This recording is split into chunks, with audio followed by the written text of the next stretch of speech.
Mesdames, Messieurs, c'est un plaisir de vous retrouver encore une fois. Bienvenue à tous à cette édition du journal et tout de suite, voici les programmes.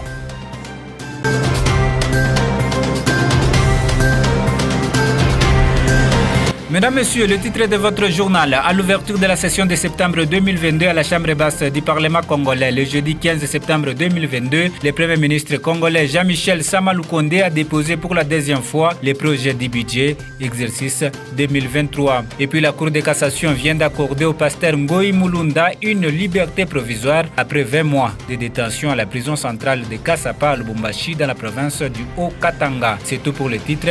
Votre journal, c'est ici et maintenant.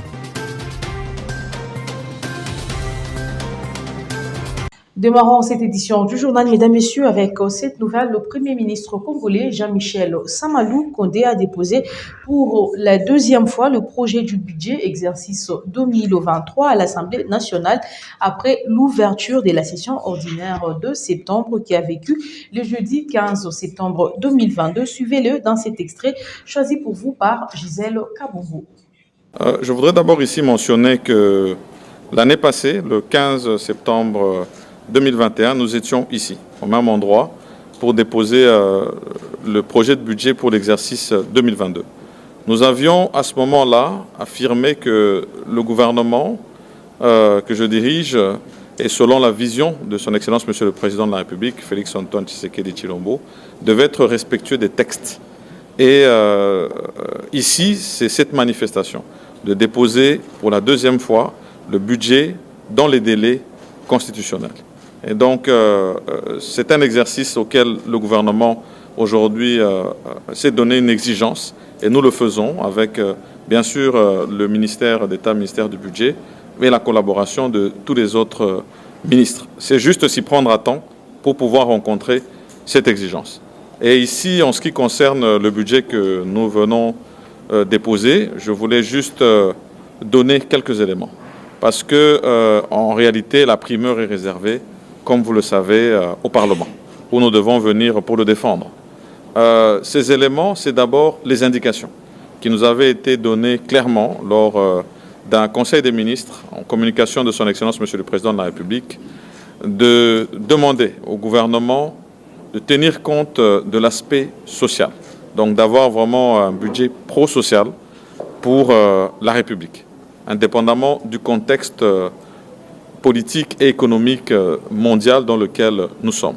Il s'est ouvert le jeudi 15 septembre 2022 la session ordinaire de septembre au sein de deux chambres du Parlement congolais. S'agissant de l'Assemblée nationale, le président du bureau, Christophe Mbosso-Kodia, a dans son discours évoqué plusieurs questions, mais surtout la situation sécuritaire à l'est de la République démocratique du Congo. Quelques points de son mot d'ouverture ont retenu l'attention des quelques analystes rencontrés pour vous par Gisèle Kabongo et Gérard Sangwa. Regardez. Lorsque vous prenez le discours du président, il a fait allusion notamment au fait que nous devons vivre en paix et pour cela le Rwanda doit cesser son implication dans toute activité avec le rebelle au niveau de l'Est, ce qui est pour nous une très bonne chose parce que comme vous le savez, nous sommes là pour la promotion de la paix et de la sécurité en ce qui concerne notre pays et spécialement à l'Est du pays. Donc c'est vraiment un bon discours qui montre réellement que le souci de voir la paix régner. Mais comme vous le savez, c'est un discours, il faut qu'il y ait des stratégies pour que finalement la paix puisse régner. C'est comme ça que nous disons, non seulement il faut faire le discours, mais il faut interpeller toutes les parties prenantes en interne pour qu'elles fassent tout pour que la paix règne dans notre pays et c'est là notre souci en tant que société civile.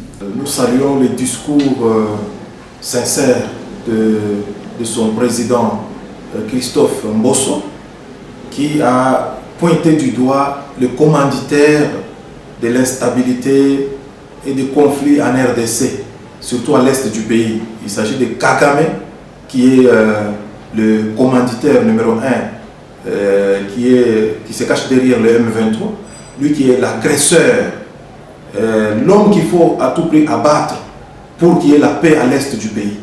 Donc Kagame a vraiment insécurisé l'est du pays Et je crois que les jours où on va l'évacuer, il y aura la paix. Parce qu'il a été à la base de plusieurs conflits.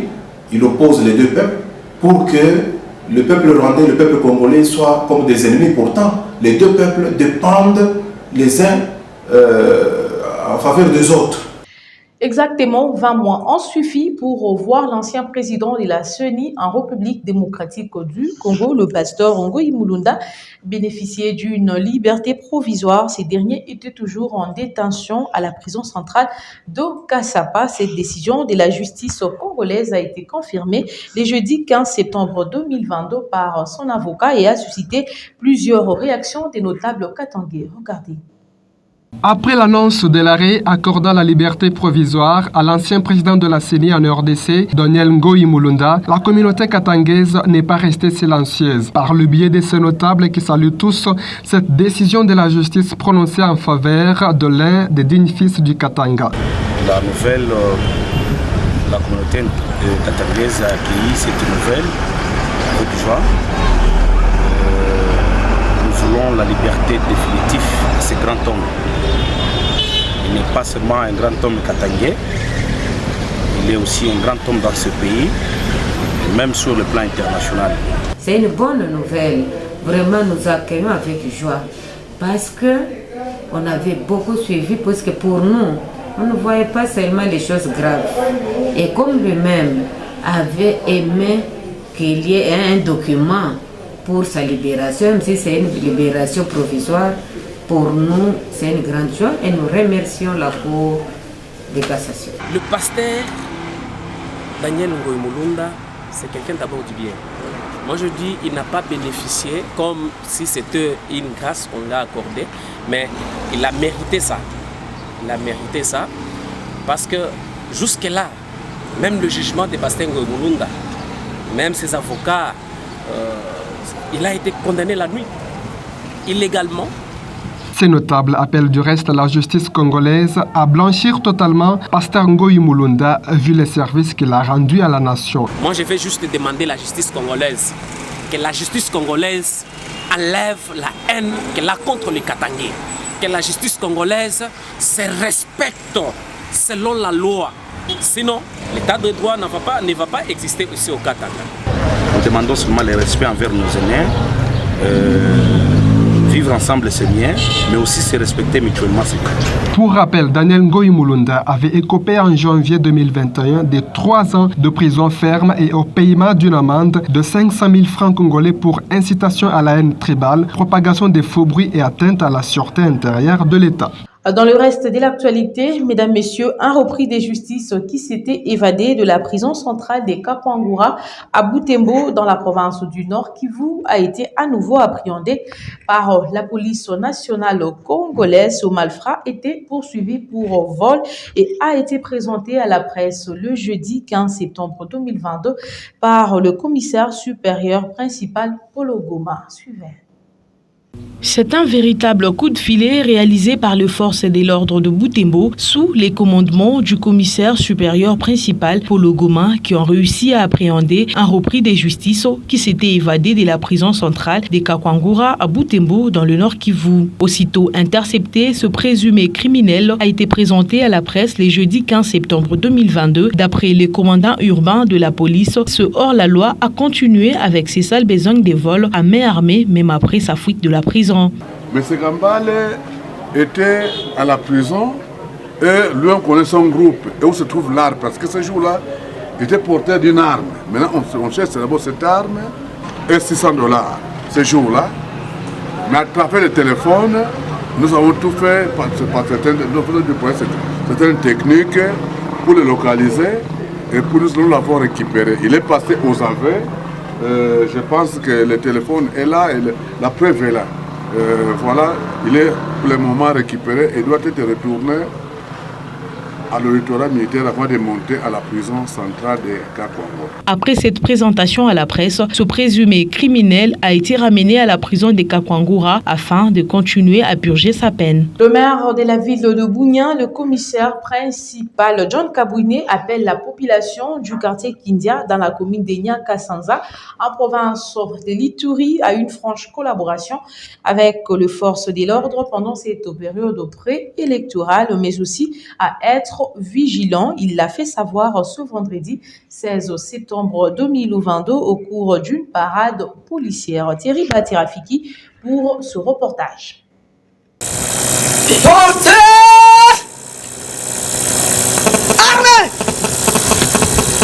Le maire de la ville de Bunia, le commissaire supérieur principal John Chabuni, a conscientisé la population du quartier Kindia, commune Nyakasanza, en province de l'Ituri, de cultiver la paix, l'amour, franche collaboration avec la police nationale congolaise et à bannir le tribalisme pendant cette période préélectorale. Au cours de cette parade, il a rappelé aussi le rôle de la police nationale congolaise pendant cette période de l'état de siège, dirigé par le lieutenant général Johnny Lubuya Kashama.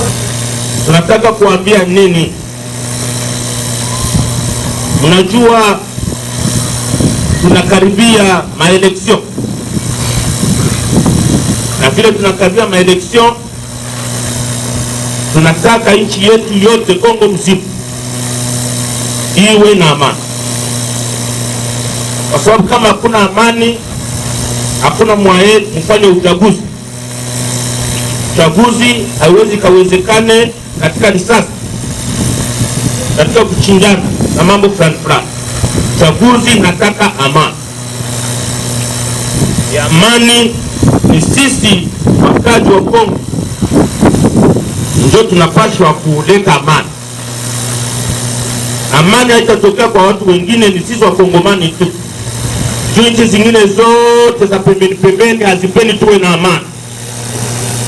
Souci yao eke sisi tuwane, tubaguane, asorte ke amani kose katika Kongo tujiretrouve impossibilité ya kufanya maeleksio ama uchaguzi wetu.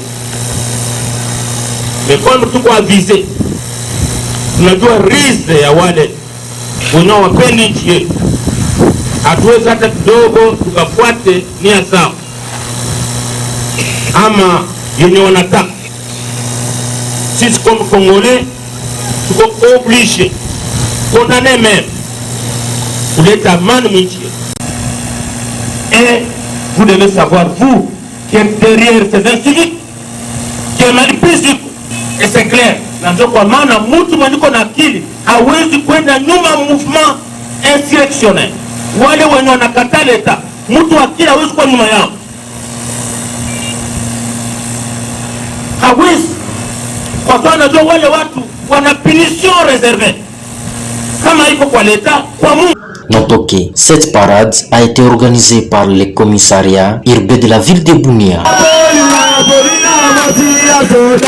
Dans une mise au point faite ce vendredi 16 septembre 2022 devant la presse locale, le coordonnateur provincial de l'ONG Akikaya Binadamou déplore le comportement de non-respect du droit de l'homme dans la province du Maniema relativement au vécu quotidien de la population tenant compte du prescrit des textes légaux. Regardez. Les droits de l'homme, il fallait les considérer comme un être humain, eh bien, on dirait qu'il est souffrant. Il est souffrant parce qu'au regard des vécus quotidiens de la population, et puis comparé aux prescrits légaux, notamment les instruments juridiques internationaux, régionaux et onisiens de promotion des droits de l'homme, il y a quand même un fossé entre ces prescrits légaux et les vécus quotidiens de la population dans toutes les catégories, je dirais, économiques, socio-culturelles, ils sont aussi individuels tout comme collectifs. Et voilà pourquoi lorsque nous prenons dans leur globalité, la situation n'est pas tellement bonne. Mais il y a quand même une avancée notable, c'est vrai, mais nous avons encore du chemin à faire Par exemple, pour les droits civils et politiques, on assiste à des arrestations très souvent arbitraires, à des concussions, et puis à des pratiques d'abus de pouvoir. Dans la province du Haut-Katanga, bientôt une nouvelle usine d'exploitation ultramoderne sera opérationnelle à l'entreprise minière Estelle de Lubumbashi. La cérémonie de la pose de la première pierre s'est tenue ce vendredi 16 septembre 2022 en présence du grand chef Kaponda Nsakade qui a béni traditionnellement le site choisi pour abriter cet ouvrage. Reportage. La société Estelle de Lubumbashi dans la province du Haut-Katanga aura dans les jours à venir une nouvelle usine dans son site d'exploitation. La cérémonie coutumière en termes du lancement des travaux de construction a vécu ce vendredi 16 septembre 2022 sous la présidence du grand chef Kaponda, accompagné d'une forte délégation des chefs coutumiers et notables de la chefferie Kaponda. Cette délégation coutumière était accueillie par le directeur général de cette entreprise minière de Lubumbashi, accompagné de la danse coutumière, des notables et chefs coutumiers. Tout déjà en place, le directeur général de la société Estelle a été invité à prendre la parole pour le mot de bienvenue. An honor to have you present today. Tunasikia furaha kumepokea leo huku For this very important occasion of the blessing of our new plant. juu ya seremoni ya kubenir usine yetu ya sasa. We really appreciate it that you've been able to find the time in your busy schedule to come and perform this blessing today. Tunasikia furaha juu munakata kipande ya saa yenu malgré mkuna maokipasyon ya mingi juu mko mfase. So it's very important for us to be successful in the future. C'est très important juu tukwe kuna mafui ya bien dans les jours à venir. This is your area and we are thankful once again for you being kwenu, karibu present sana today. na tunasikia furaha mko hapa leo. Juste après, le chef Kaponda Sankade et autres notables, aux côtés du directeur général de l'entreprise minière Estelle, accompagnés de ses collaborateurs et travailleurs, sont descendus sur le lieu où sera érigée cette nouvelle usine. C'est ici où le grand chef Kaponda a transmis au directeur général la bénédiction traditionnelle avant d'effectuer une cérémonie coutumière sur le lieu même choisi pour bâtir cette usine. C'est sous une ambiance de convivialité que s'est clôturée cette manifestation. Terminons par ici cette édition du journal. Mesdames, Messieurs, sensibiliser toute l'humanité sur le bon emploi des transports publics dans les déplacements quotidiens. Voilà l'objectif de la célébration ce vendredi 16 septembre 2022 de la Semaine mondiale des transports publics. Plus des précisions dans cet élément de reportage qui porte la signature de Gérard Sangwa et Gisèle Kabongo. La 16e édition de la Semaine du transport public est célébrée du 16 au 22 septembre 2022 dans le but de sensibiliser le grand public sur le bon emploi des transports publics dans leurs déplacements quotidiens. Contacté, un spécialiste en la matière donne ici l'importance d'entretenir ce genre de domaine dans une contrée. Lorsqu'on parle du transport public, on voit le transport pour tout le monde, c'est-à-dire chaque personne ne peut pas avoir la possibilité de se procurer un véhicule, eh bien il peut utiliser les transports publics. Alors les transports publics, ça a beaucoup vraiment aidé, d'autant plus que même les démunis peuvent se déplacer d'un lieu à X à un lieu Y. Pour ce qui concerne des embouteillages, Symphoré Mwamba attribue cela d'une part à la croissance démographique et d'autre part à la non-maîtrise du code de la route dans les chefs de certains conducteurs de véhicules. Du fait qu'il y a la multiplicité de l'augmentation de la population, eh bien ça crée les embouteillages. Ça c'est un. De deux, il y a aussi la méconnaissance du nouveau code de la route. Du fait que beaucoup de gens sont en train de conduire sans les notions, sans les règles du code de la route, eh bien, il y a des désordres. Et c'est comme ça que vous voyez, même au niveau des intersections, il y a des problèmes. On ne sait pas respecter, par exemple, la priorité des droites, on ne sait pas respecter le feu rouge.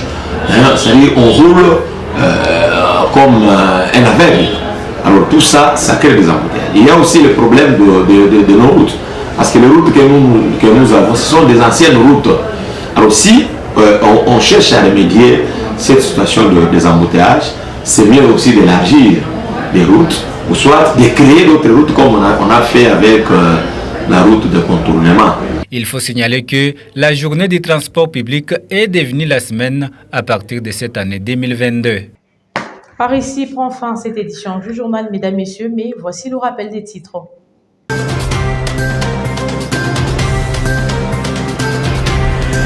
Il était question au cours de cette édition du journal à l'ouverture de la session de septembre 2022 à la Chambre basse du Parlement congolais le jeudi 15 septembre 2022. Le Premier ministre Jean-Michel Sama Lukonde a déposé pour la deuxième fois le projet du budget exercice 2023. Vous avez également suivi la Cour de cassation vient d'accorder au pasteur Ngoï Mulunda une liberté provisoire après 20 mois de détention à la prison centrale de Kassapa à Lubumbashi dans la province du Haut-Katanga.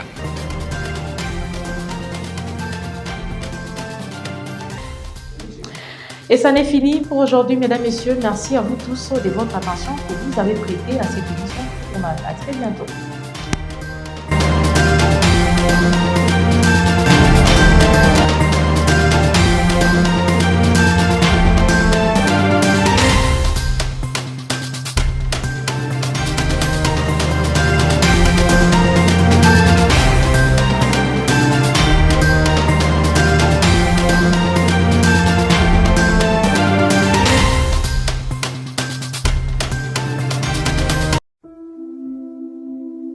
De la RDC vers le monde et du monde vers la RDC.